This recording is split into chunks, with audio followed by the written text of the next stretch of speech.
हाँ तो भैया सबको गुड मॉर्निंग। और आज का हमारा ये जो सब्जेक्ट है वो क्रॉप प्रोडक्शन है और इसमें आपका जो चैप्टर बचा है ये है आपका एग्रीकल्चर सर्वेइंग मतलब कृषि सर्वेक्षण। तो आज हम लोग जो बात करें वो कृषि सर्वेक्षण की बात करें। देखिए यहाँ से एग्जाम में कृषि सर्वेक्षण और कृषि अर्थशास्त्र एक से दो क्वेश्चन ही एग्जाम में पूछे जाते हैं, तो ज़्यादा हमें डिटेल्स में नहीं पढ़ना है ना। दो चार टेबल या टॉपिक्स इंपॉर्टेंट है जहाँ से हमेशा ही एग्जाम में क्वेश्चंस बनता है, तो हम उसको कवर करते हैं। सबसे पहली बात हमें सर्वेक्षण के बारे में पढ़ना पड़ेगा कि सर्वे होता क्या है। देखिए सर्वेक्षण का मतलब होता है कि अब चूंकि हम एग्रीकल्चर सर्वे पढ़ रहे हैं तो ऑब्वियसली बात हमको ये बात पता है कि सर्वे तो हर किसी चीज़ का सर्वे होता है ना। पर एग्रीकल्चर सर्वेइंग की हम बात करेंगे तो ऑब्वियसली इसमें दे रखा आपका लैंड का सर्वे होता है, जिसमें सर्वेक्षण क्या होता है, एक तरह की आर्ट होती है जिसमें क्या होता है कि कोई भी दो पॉइंट होते हैं है ना, दो स्थित ऐसे बिंदु होते हैं जिनके बीच की दूरी डिस्टेंस और हाइट हमें इतना यहाँ पता होना चाहिए कि एग्रीकल्चर सर्वेइंग में सबसे इंपॉर्टेंट है दो पॉइंट्स के बीच की डायरेक्शन, उन दोनों की डायरेक्शन क्या है और उन दोनों के बीच की हाइट क्या है ना। तो यहाँ से आप अंडरलाइन ये कर लीजिएगा कि दिशा और ऊंचाई मतलब डायरेक्शन और हाइट इन दोनों को हम लोग जनरली मेजरमेंट करते हैं। अब आपको सीधी सी बात ये चीज़ तो पता है कि दो तरह से सर्वे होता है, एक होता है क्षैतिज, एक होता है आपका ऊर्ध्वाधर।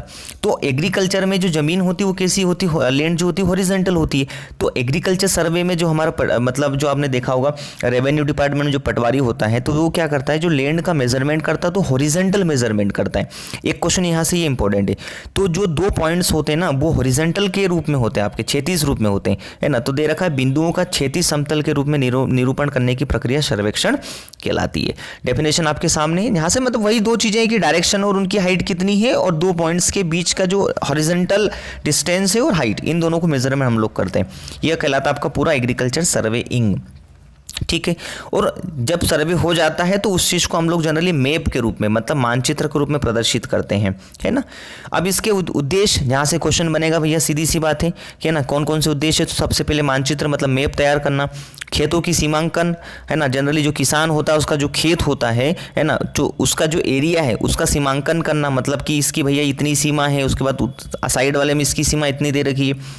फिर खेतों का क्षेत्रफल ज्ञात करना कि उसका एरिया कितना है, ठीक है, एरिया जितना भी होगा है ना, सीमांकन करेंगे, एरिया डिसाइड करेंगे, एरिया को मेजरमेंट करेंगे, मैप तैयार करेंगे, ठीक है। और फिर इसके अलावा मैप एग्रीकल्चर सर्वेइंग का यूज़ होता है, जो कैनॉल बनती है, ड्रेनेज लाइन बनती है ना, इनके निर्माण में भी इसका यूज़ होता है। और लास्ट दे रखा आपका सीमा विवाद का निपटारा करना, ठीक है। तो एग्रीकल्चर में सर्वेइंग का यही इंपॉर्टेंट है।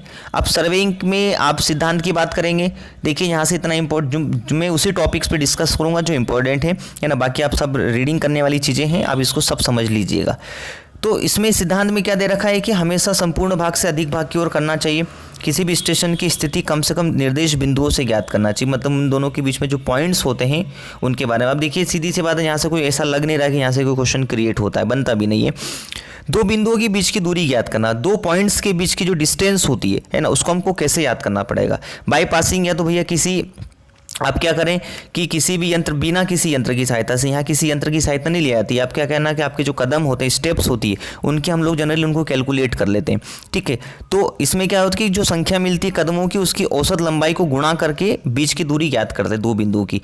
अब चूंकि पता है आपको कि कोई भी व्यक्ति मेजरमेंट करेगा तो उसके जो स्टेप्स हैं, दो पैरों के बीच की जो डिस्टेंस होती है वो कम ज़्यादा भी हो सकती है, इसलिए ये अशुद्ध विधि है ना। इससे प्रॉपर एक प्योर आपका मेजरमेंट नहीं होता है। पदमापक विधि द्वारा ये भी सेम इसी तरह से होती है, ये भी अशुद्ध है।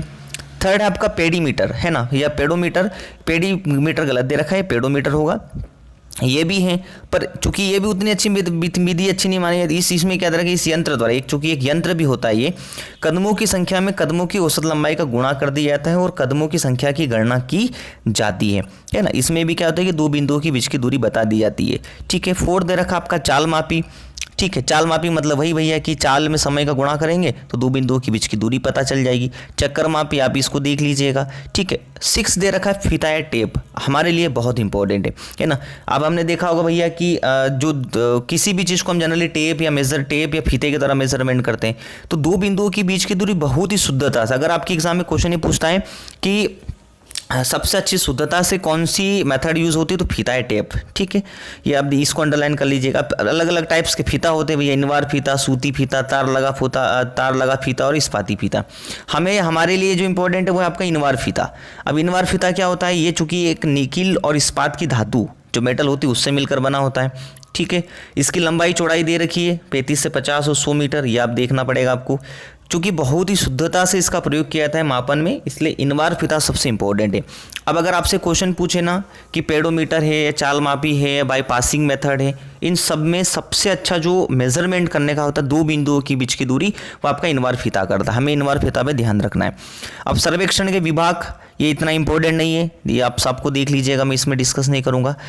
अब अलग अलग सर्वेइंग के क्लासिफिकेशन दे रखे है ना, उपयोग में लाने वाले यंत्रों के आधार पर कौन कौन से यंत्र सर्वेक्षण में उपयोग में लाए जाते हैं। सबसे पहला दे रखा जरीब सर्वेक्षण, हवाई सर्वेक्षण, पटल, फोटो, प्रिज्मेटिक, थियोडोलाइट और टिक या सर्वेक्षण चुंबकीय, है ना। तो देखिए सीधी सी बात है, हमारे एग्रीकल्चर के हिसाब से जो जरीब सर्वेक्षण होता है, जरीब जो चेन होती है उसका सबसे ज़्यादा प्रयोग किया जाता है और आज भी इसका सबसे ज़्यादा ही प्रयोग किया जाता है। तो हमें इसके बारे में पढ़ना पड़ेगा।